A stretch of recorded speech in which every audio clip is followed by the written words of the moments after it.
गांधी जी ने क्या गोद लिया था इनको? कोई पेपर भर के दिखाना जरा लेटर के गांधी जी ने गोद लिया था इनको। खामखा झूठे गांधी बनकर के सत्ता हासिल कर रहे हैं, सोचते हैं बस मैं, अब मेरा बेटा, फिर मेरी बहू, फिर उसके बाद मेरा जमाई। भारत तेरे टुकड़े नारे लगते हैं जेएनयू में, तब ये लोग खुश होते हैं। अफजल हम शर्मिंदा है, तेरे कातिल जिंदा है। जब नारे लगाते हैं ऐसी विचारधारा वाले लोगों के, ये पीठ थपथपाते हैं ऐसे लोग, तो ऐसे लोगों से क्या उम्मीद रखोगे कि इन जैसे लोग 500-500 रुपए देके पत्थर मारते थे सेना पे, वो इनको अच्छे लगते थे, वो देशभक्त थे। मोदी जी को जिस तरीके से बता रहे कि एक अनपढ़ नेता देश नहीं चला सकता, चला रहे मोदी जी। जो खुद अनपढ़ होगा वो ऐसी बात करेगा। पढ़ा लिखा शिक्षित व्यक्ति हमेशा योग्यता को अहमियत देगा। जैसे मेरे भाई ने कहा, बहुत अच्छी बात करी, आपको डिग्री है पर आपका योग्यता नहीं है। आपने जाली दस्तावेजों के जरिए आपने डिग्री तो पाली, पर आपका अनुभव तो है नहीं। अब राजनीति के अंदर आने का एक मकसद ये भी होता है कि हमारे को अपनी जेब भरनी है या हमें देश का भला करना है, दो होते हैं। तो उसमें पिछली सरकारों ने सिर्फ अपना, उनका काम था जेब भक्त, वो उन्होंने अपनी जेब भरी। और एक हमारे मोदी जी हैं जो देशभक्त हैं, उनको जो भी आज विकास, जो भी वो पैसा आ रहा है, आज उन्होंने जीएसटी लगाई, जो भी बड़े बड़े काम करें, वो सारा पैसा जनता को दिख रहा है। जमीनी स्तर पे उन्होंने काम करा है। एक कहते हैं ना, पिछड़े से पिछड़े व्यक्ति, अंतिम पंक्ति की अंतिम व्यक्ति तक पहुंचने की ताकत अगर किसी प्रधानमंत्री में है तो माननीय प्रधानमंत्री मोदी जी में है। उन्होंने वो काम कर दिखाया है। पिछले लोगों ने सिर्फ अपनी जेबें भरी है, वंशवाद को बढ़ाया है। एक वंशवाद और एक तुष्टीकरण, दो हमारे देश को कैंसर से भी गंदा रोग लगा पड़ा है। ये हमारे देश को खोखला कर चुके हैं। लेकिन राहुल जी पर ही प्रहार होने की जरूरत है। राहुल जी तो कह रहे हैं कि भाई जो देश के लिए बलिदान दिया केवल हमारे बुजुर्गों ने दिया। तो बुजुर्गों तो कुछ भी नहीं। मेरी बात सुनो, इतने साल आपने किस किस तरह से इमरजेंसियां लगाई, आपने क्या करे, जो आपने छोटे बड़े काम अपनी सत्ता हासिल करने के लिए आपने करी। मगर हाँ, अगर आपको वाकई में राजनीति का स्तर पता है और आप में प्रधानमंत्री मटेरियल होता, जैसे माने प्रधानमंत्री मोदी जी में आप जमीन से जुड़े होते, गरीबों से जुड़े होते, तो गरीब के किसान के बच्चे को एक बार आपने प्रधानमंत्री पद का दावेदार दिया होता, सीएम पद दिया होगा। मोदी जी ने 2 बार तो जनता को बहला फुसला लिया, तीसरी बार नहीं फुसला पाए। देखिए, जो भ्रष्ट है उसे कष्ट है, जो भ्रष्ट है उसे कष्ट है, और आगे भी रहना चाहिए, क्योंकि भ्रष्ट बिल्कुल बदलेगा। भारत तो 14 के बाद से बदल गया है। पुराना भारत जो था वो हमारी सोने की चिड़िया नहीं, उसको गरीब की चिड़िया कहा जाता था, पुअर व्यक्ति कहा जाता था। इंडियनों को देख के लोग ऐसे मुंह बनाते थे जब हम बाहर कभी जाते थे, लेकिन आज सलूट मारते हैं। आज हमारे देश, हमारी अगुवाई हो रही है, नया भारत बदल चुका है, और आज हम 5 से भी नीचे 4 नंबर पे आ गए। बहुत जल्दी 3 नंबर पे आ जाएंगे हम लोग, 30 नंबर पे आ जाएंगे। और वो भी तब जब एक पैंडेमिक से हम लोग गुजरे हैं, इतने बड़े पैंडेमिक से, जिससे पूरा देश, पूरा विश्व हिल चुका है। ठीक है, जो 2 करोड़ 5 करोड़ के देश है वो भी अब तक संभल नहीं पाए, मगर माननीय प्रधानमंत्री जी की अगुवाई के अंदर 140 करोड़ की जनता होने के बाद भी हम बहुत जल्दी उभर के ऊपर आए। आज हमारी अर्थव्यवस्था बहुत ग्रोथ कर रही है, जीएसटी के मामले में बहुत आगे है, जो मोदी जी ने करा। और इसी जनता को नहीं, पूरे विश्व को दिख रहा है। आज पूरा विश्व, या तो देश हो तो मतलब मोदी जो है मोदी मॉडल का हो, और अगर स्टेट हो तो योगी मॉडल। लेकिन विपक्ष के नेता बता रहे हैं भाई योगी जी ने तो गरीबों का खून चूस लिया, जो गरीबों के मकान ढा रहे हैं योगी जी उत्तर प्रदेश के अंदर। एक किसी की संपत्ति है जो तुमने कब्जा करी हुई है, वो कब्जे हटा के उन्होंने वहाँ फ्लैट बना के गरीबों को दे दिया, गलत करा। आज वही लड़कियाँ, अच्छा मैं नहीं करा, कोई भी किसी जाति की भी घर से बाहर निकलती थी, गलत कमेंट्स करे जाते थे, कॉलेज नहीं जा पाती थी, स्कूल नहीं जा पाती थी, उनके माँ बाप कहते थे यहीं पढ़, स्कूल नहीं जाना। आज वो बच्चियाँ पढ़ लिख के कुछ बन रही हैं। लेकिन वहीं पे कुछ लोग कहते हैं भाई यूपी में तो जो है सरकार बेलगाम है, जैसे अतीक अहमद मारा गया, उससे पहले कई सारे लोग मारे। सुनो, अतीक अहमद से उनको फ़ायदा हो रहा था, उनकी दाल रोटी चल रही थी, आज वो दाल रोटी ख़त्म हो गया, तो बताओ क्या करें। अब उन्हें काम करना पड़ रहा है, नौकरी करनी पड़ गया।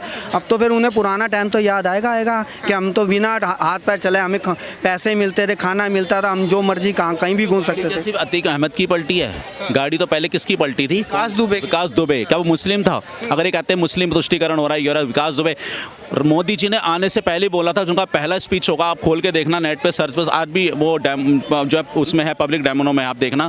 उन्होंने कहा था जितने भी शैतान प्रवृत्ति के नागरिक इस मेरी स्टेट में रहते हैं, या तो सुधर जाएं या फिर बाहर चले जाएं, क्योंकि यहाँ आप क्राइम करोगे, अगले चौराहे पे यमराज खड़ा है, वो छोड़ेगा नहीं आपको यमराज।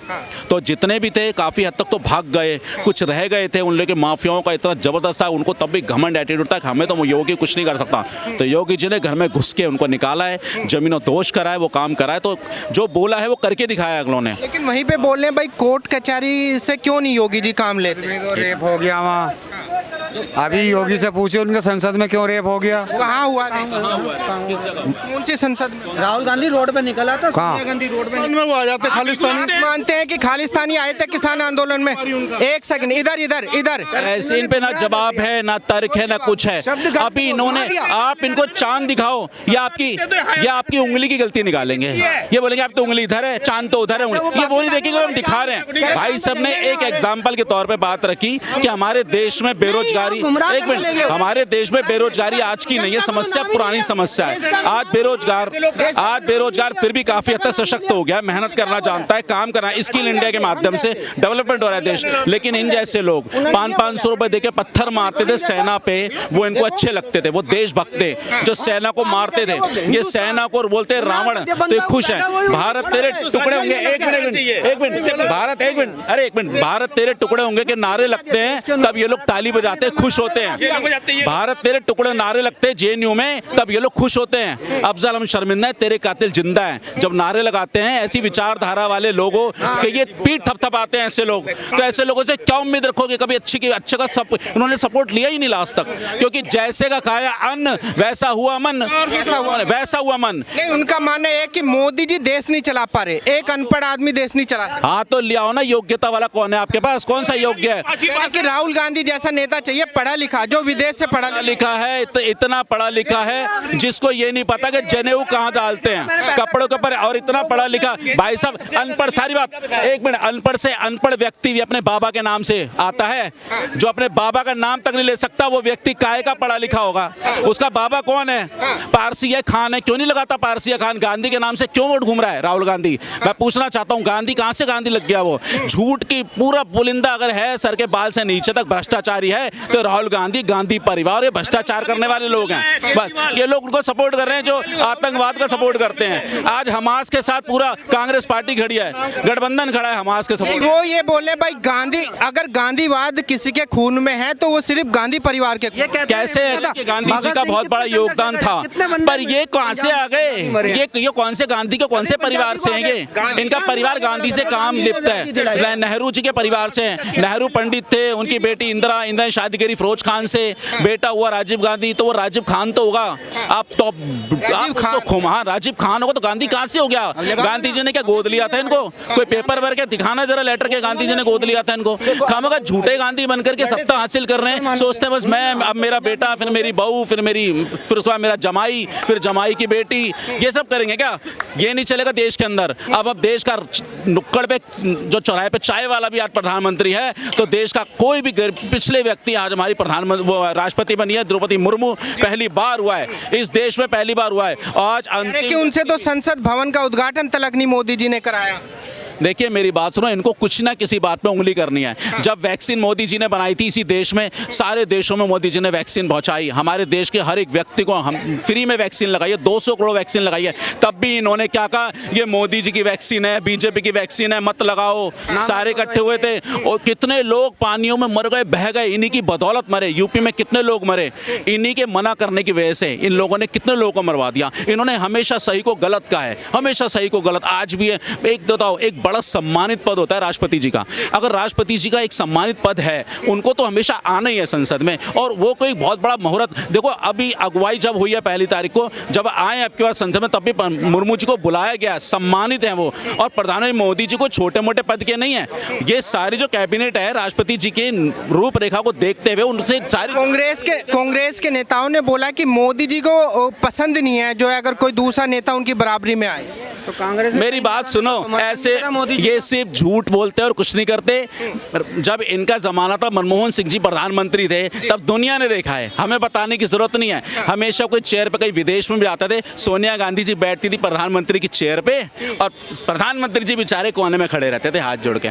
हम ये कहने से बहुत हिचकिचाएंगे नहीं कि सोनिया मदारी का बंदर बना रखा था उन्होंने। इतने शिक्षित, इतने पढ़े लिखे व्यक्ति को आपने ऐसे यूज, डमरू की तरह यूज कर रखा था। अब क्या बदलाव है? बदलाव बहुत है। आज प्रधानमंत्री मोदी जी के सामने, मैं कह रहा हूँ मनमोहन सिंह जी के सामने लोग चौड़े होकर खड़े होते थे, आज वो झुक रहे हैं मोदी जी के सामने, आज सम्मानित कर रहे हैं, पूरा विश्व झुक रहा है मोदी जी के। मोदी जी का मॉडल, जो उनका देश का मॉडल है, वो हर कोई अपने देश में लाना चाहता है। उनकी तरह योग्यता, उनकी तरह जो उनमें कार्य शक्ति करने की जो क्षमता है, जो बोलते हैं तुरंत करते हैं। आतंकवाद के लिए अगर सर्जिकल स्ट्राइक कर सकते हैं तो मोदी जी कर सकते हैं, एयर स्ट्राइक कर सकते हैं तो मोदी जी कर सकते हैं, 140 करोड़ जनताओं का जमीनी स्तर से लेकर ऊपर तक काम कर सकते हैं तो मोदी जी कर सकते हैं। हर देश के हर नागरिक को अंतिम पंक्ति में खड़े अंतिम व्यक्ति तक पहुंचने की अगर किसी में ताकत है तो प्रधानमंत्री मोदी जी में, मोदी जी में बिल्कुल है। तो ये सब जो काम हो रहा है, इस बात से पूरा देश अग्रसर है। लेकिन यहाँ बैठे जो भ्रष्ट हैं, उन्हें कष्ट है और कष्ट होता रहेगा। इससे देश चलने वाला नहीं है। ये ठगबंधन गठबंधन जितना एकत्रित हो जाए, जितना एक हो जाए, इनकी 14 में भी मुंह की खाई, 19 में मुंह की खाई, 24 में मुंह की खाएंगे। और मैं कहता हूँ, आप अगर मजबूत विपक्ष नहीं ला सकते तो इस्तीफा दो। आप भ्रष्टाचारी तो हो, अब आतंकवाद का, हमास का सपोर्ट करके और अपने आप को मत गिराओ, क्योंकि आप पहले ही इतने गिर चुके हो। आप लोग परिवार बात करते करते आपने देश का नाश कर दिया, तुष्टीकरण करके देश का नाश कर दिया। अब जो हमारा देश आगे बढ़ रहा है तो उसमें आप रोड़ा मत अटकाओ, वरना 24 में विपक्ष मुक्त भारत हो जाएगा पूरी तरह। कोई जनता नहीं कहेगी कि हमें विपक्ष में कोई चाहिए।